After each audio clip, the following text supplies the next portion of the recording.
This is 19th century Europe, a place where only the strongest willed can survive. Humans, vampires, and other creatures of the night know you either hunt or be hunted. Now there's many factions in this world, and many more places you can go, so it's going to be a long journey ahead of me, and this is how it started. Okay, so first thing you do in Vania is you have to pick a class. Now there are a lot of options, from guns to swords and axes. There's something for every playstyle. Oh, and by the way, the devs of this game said that for everyone who is subscribed to my channel, there is a chance of getting early access to the game. So if you're subbed, leave a comment about your favorite moment in the Castlevania anime, and you might get picked. That said, I ended up picking the dagger class to start, because you can't beat agility and speed, am I right? Now as soon as I get in, I meet a very powerful looking man. He gives me my first dagger and a special gauntlet to help me on my journey, and a cross pendant as well. Everybody say Christ is king in the chat, praise the Lord. Now this game has one of the most intricate combat systems I've seen on Roblox in a while. Of course, you got your basic M1s, your parrying, your heavy attacks, and your dodging, but you also have a lot of different systems like up tilts, air combat, different grabs and utilities you can use like grapples and smoke bombs, and there's just so many different abilities in the game right now, but we'll get into that later on. The point is that this game, you will not pick it up easily. It takes a lot of practice to get good, and you better get good quick, because people here are merciless, and if you die, well, say goodbye to your progression. Now the more mastery you get over the class, the more skills you can get for your class. Now these skills are hyperly specific and they can be used mid combos and stuff like that. But onto that, there's also race based skills. So whether you're a vampire or werewolf, you'll have your own moves like this transformation here, which only werewolves get, and is quite overpowered as well. Now that said, it's really good for travel, and you need lots of travel moves in this game because it is very expansive. There's lots of things to do, and there's many locations that you don't want to miss. You're going to be spending a lot of your time actually exploring and finding out new things. That said, we actually made it to the first major city. Now this right here is going to be where a lot of the main action of the game is going on. This is none other than Romania. Once you get here, you'll actually notice that in the town square there's this very ominous looking coffin thing. Now this is where you can actually put in your stats, so it's going to do a bit of a cutscene and it will show you your race, will show you kind of where your main stats are at right now, and it'll actually let you invest your XP that you got over your journey. Now builds matter a lot, and it's very hard to actually make a good one, so you need to make sure that every single point that you're putting in is done in a smart way. This is a very important aspect of the game. You can find different shrines like this. Sometimes they're statues, sometimes it's a coffin, but they're all over the map. That said, we headed into this bank right here. Now you'll be able to store items and other stuff like that, but again, I didn't really have anything of value, so we just ended up leaving. But anyway, what we were also able to do here is I was testing out the grapple that I got. And again, remember, travel is very important, but you can also use the grapple to grapple people into you. So for PvP too, so it's double use. A lot of the things in this game don't have one use for them. So anyway, we kept traveling and we kind of got lost. What we were looking for was the next major city, but on our journey we actually kind of found something better. We found this giant tower, and here we actually thought that we'd be able to fight something or maybe find some loot, but we started climbing up and it looked very ominous. Now it was actually good that we had found this when I did, and you'll see why in a second. So I'd climbed up here, and remember, in this game there actually is fall damage, so you definitely don't want to fall down. That's why you have to be really careful, make sure that you have your grapple. But once I got to the very top, I was actually able to find this dagger. Now it's perfect for my class, and it goes to show that wandering into creepy buildings does indeed pay off sometime. But we've done everything we had to do here. Now I decided to actually make my way over to another major city in the game. Now here I was actually going to get one of the most important lessons that I was going to get. Now it's the parkour in this game, because let's just say you'll be running away from a lot of things, and if you're not quick on your feet and you don't know how this system works, Yeah, let's just say your ass is grass. Another important thing is the lanterns in this game. So around the game you can actually buy these lanterns, and they're very important because they're going to be able to ward off any monsters that are coming after you. If it's the middle of the night and something's chasing you and you don't have any lantern fuel left, or you don't have a lantern at all, then basically you're susceptible to instant death. Okay, maybe that's an exaggeration, but they will be coming after you. That said, we decided to take a moment and admire the beautiful view. But then it was on to more important business. I borrowed his greatsword and I was really eager to try out this class, and now we were actually going to 1v1.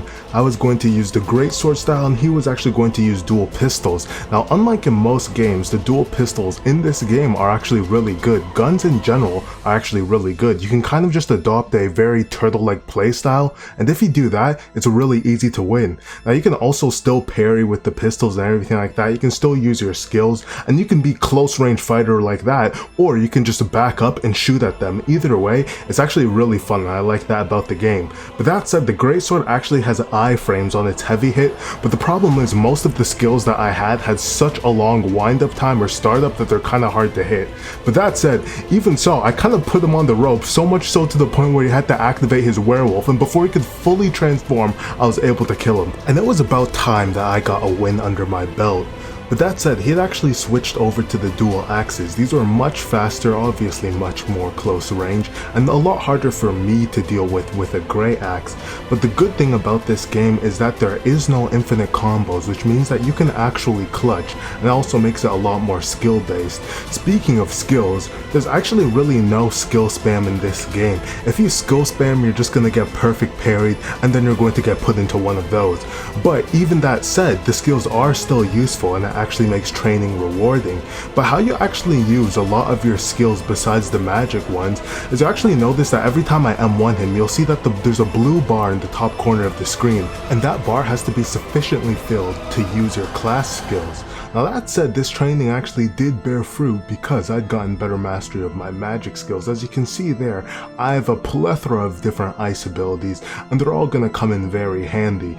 And you know why? Because this isn't even the true game. In fact, this is more of the prequel to the game, if anything. So we'd gotten our skills, we'd gotten what we needed to take on the world, so we're just using them, testing them out real quick, just showing the fruits of our sparring.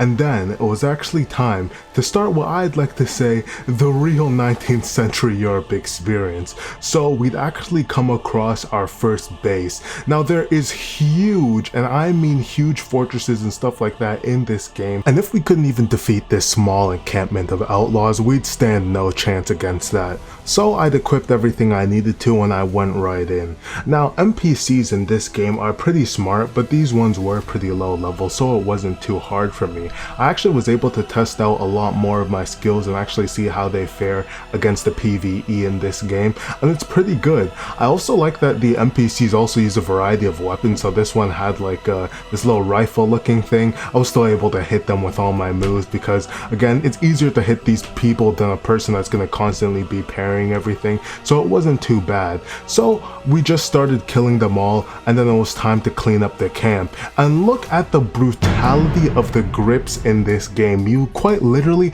bash their head open with gore and everything. Like, it's actually pretty crazy. Like, I love that about this game. They don't hold back. But that said, I got told that if you have a one-handed weapon, you can actually use a sidearm which you can shoot, so a sword and a gun. But before I could even process that information, we were ambushed by another wave of these outlaws. And the thing is, these weren't like the last ones for some reasons. These ones were not easy. These ones were smarter, definitely had a lot more health, and I think that they didn't realize that. I tried to deal with them on my own, but I started realizing that they were parrying a lot more. This was not a soloable fight, and even with my newfound skills and trying to test out these combos, my moves were just not that effective. So I did the most manly thing, which was beg for my life and ask them to help me. And of course, you know, everyone jumped in.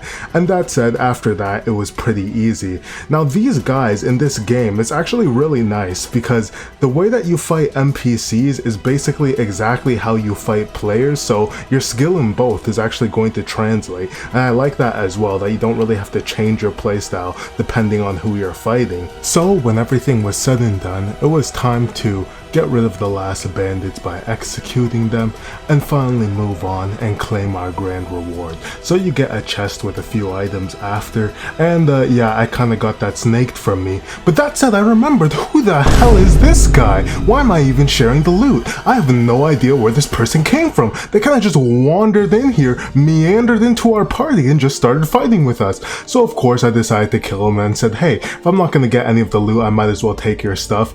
And that said, he was using the rapier class, was pretty hard to fight against, but he also had ice, so I did know his moves at that. Now check this out, boom, bring him over here with a grapple, and a big heavy hit, never mind, gets parried. That's just how it goes in this game. But as you can see, I'm getting the hang of this. I'm getting the hang of how you actually need to use all the things in your kit to actually get the jump on people. It's pretty easy once you actually get the fundamentals down, and it looks really cool as hell. I will say this is one of the most fun to watch combats that I've ever seen on Roblox, if that makes any sense.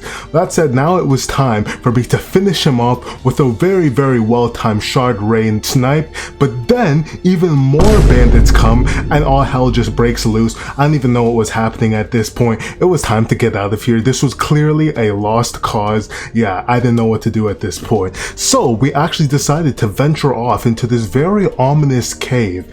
And let me just say, what happened next was pretty insane, but unfortunately, I can't show that just yet. And all I have to say, if you guys want to see more of this game, I definitely want to make more, because I haven't even shown half of the content in this game, not even 1/4 at that. I love Castlevania. I'm a huge Castlevania fan. I really want to play more of this game, and I'm excited to see what the devs do with it. Now that said, if you made it this far in the video, it's clear you like the content on the channel, so you might as well subscribe. I'll see you guys in the next one. Can persevere, go forward on my own. There's a bright and shining pure light come through the darkness of the night. Now I can't help crying for my life. It is endless time that I live inside. Take a close